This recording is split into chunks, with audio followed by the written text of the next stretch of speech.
উপদেষ্টা আসিফ মাহমুদ আজকে কুমিল্লাতে তার নিজ বাড়িতে গেছে। তো সাধারণত সবাই ভেবেছিল লক্ষ লক্ষ জনতার সমাবেশ হবে, এই জাতীয় বীর, এই জাতীয় নেতা সে কুমিল্লাতে গেছে, সেখানে কি সমাবেশ না হয়ে পারে? এমনই তো প্রত্যাশা করেছিল এই উপদেষ্টা আসিফ মাহমুদ। তার বিরুদ্ধে, তার বিএসের বিরুদ্ধে ১৫০ কোটি টাকা এবং আরেকজনের বিরুদ্ধে ২৫০ কোটি টাকা লুটপাটের অভিযোগ আছে এবং তার বিরুদ্ধে কয়েকবার স্থানীয় জনতা তার পদত্যাগের দাবিতে মিছিল করেছে এবং ডাস্টবিন বানিয়ে তাকে প্রতিবাদ করেছে। আমরা দেখি তার সমাবেশের একটু চিত্রটা।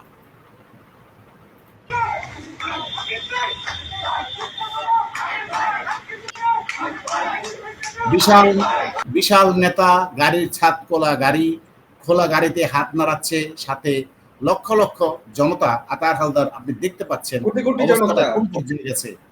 ও ভাইয়া, কোটি কোটি জনতা, কোথায় লক্ষ লক্ষ, কোটি কোটি কোটি কোটি হ্যাঁ, আবারও দেখি। কি হুয়া क्या हुआ दिन हुआ রাতে হুয়া জনগণ নাই রে, উপদেষ্টা হিসেবে গাড়ি দিয়েছে, পাবলিক নেই, খালি গাড়ি দিয়েছে তার ডরে।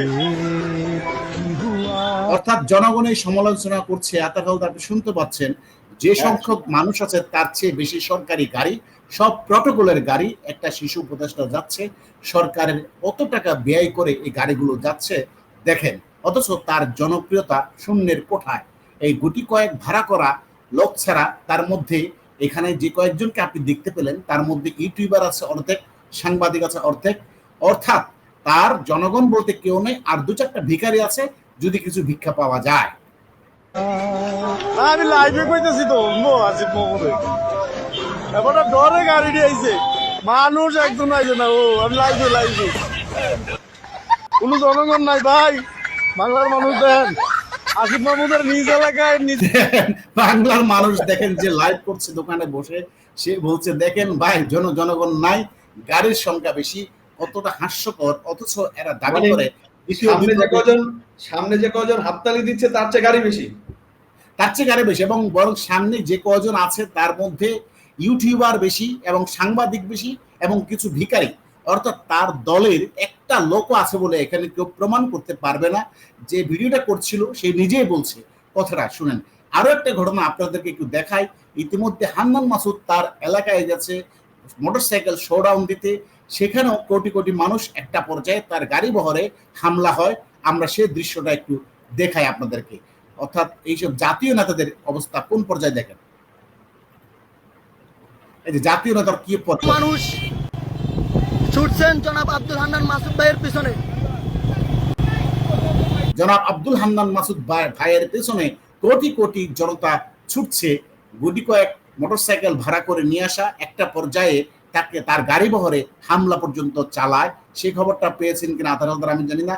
একটু ঘন্টা দুয়েক আগে তার খবর পেলাম যে তার গাড়ি বহরে হামলা হয়েছে হান্নান মাসুদের।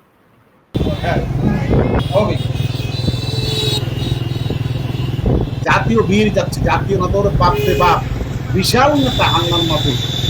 10টা মোটরসাইকেল, পিছনে আবার ইয়েও আছে, মোটরসাইকেলও আছে, পিছনে আবার দেখছেন ওই যে টমটমও আছে। আপনি দেখলেন টমটম এগুলো তো হচ্ছে রেগুলার রাস্তার গাড়ি। হ্যাঁ, টমটম তো ওর সাথে না, বাইকের সাথে তো ওরা পারবে না।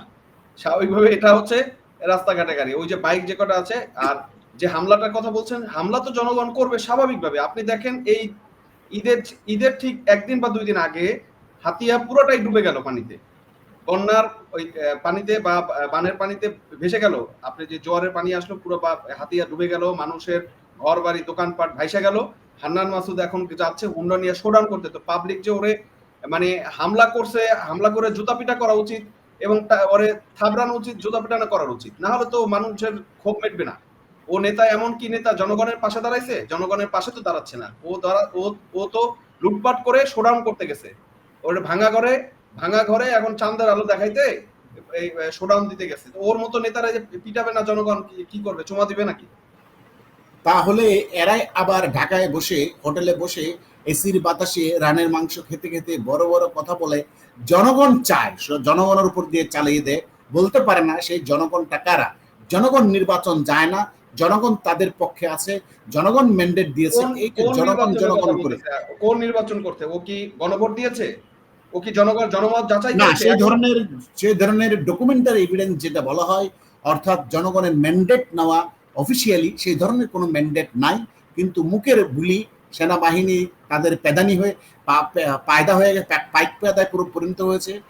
বাংলার সেনাবাহিনী এত জঘন্য নির্মম গোলামে পরিণত হয়ে গেছে এইসব সমন্বয়কদের লোভে পড়ে, অর্থের লোভে, লুটপাটের লোভে, এবং তারা তাদেরকে সহযোগিতা দেওয়ার কারণেই তারা বারবার বলছে জনগণ চাচ্ছে নির্বাচন, ইউনূস 5 বছর থাকুক, ইউনূস 10 বছর থাকুক, নির্বাচন জনগণ এখন চায় না। অথচ তাদের সাথে আপনি নিজেই দেখলেন আসিফ মাহমুদ, সজীব ভুঁইয়ার সাথে কয়জন জনগণ আছে কি নাই, এবং হান্নান মাসুদের জনগণও দেখলেন এবং পেদানিও দেখলেন যে হান্নান মাসুদের গাড়ি বহরে হামলা হয়েছে। এ হলো এই সমস্ত বাংলাদেশে সেনাবাহিনীকে ব্যারাকে ফেরত দিতে দেন না। মানে এখানে তো আওয়ামী লীগের লোকজন এখনো সেনাবাহিনীকে সম্মান করে, জাতীয় নিরাপত্তা একটা সংস্থা বা সংগঠন বা বাহিনী সেটাকে অনার করে। সেই কারণে আওয়ামী লীগের লোকজন কিন্তু অনেক ধৈর্য ধরে বসে আছে, মুক্তিযুদ্ধের পক্ষের লোকজন কিন্তু ধৈর্য ধরে বসে আছে, সেনাবাহিনীর উপরে ভরসা করে বসে আছে।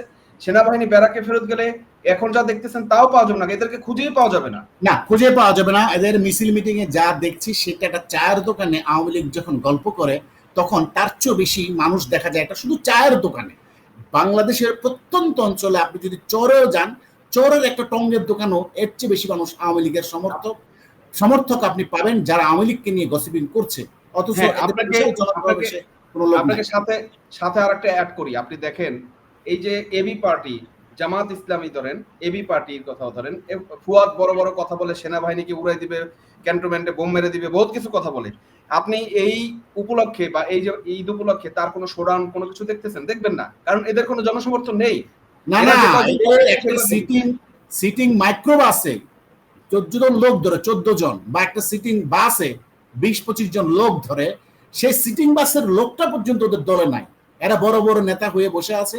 ইউনূসের কি বলবেন, আর ইউনূসের কিংস পার্টি, এটাই স্বাভাবিক। তো দেখা যাক জনগণ এদের কপালে কি রাখে। আমি যেটা মনে করি কয়েকদিন পরে জনগণ এদের পেটে পাড়া দিয়ে নারী ভুড়ি বের করে নিবে, শুধু সময়ের অপেক্ষা। প্রিয় দর্শক, আপনারা ধৈর্য ধরুন, দেখতে থাকুন এদের সার্কাস। ধন্যবাদ সবাইকে, আবারও কথা হবে অন্য কোনো বিষয় নিয়ে।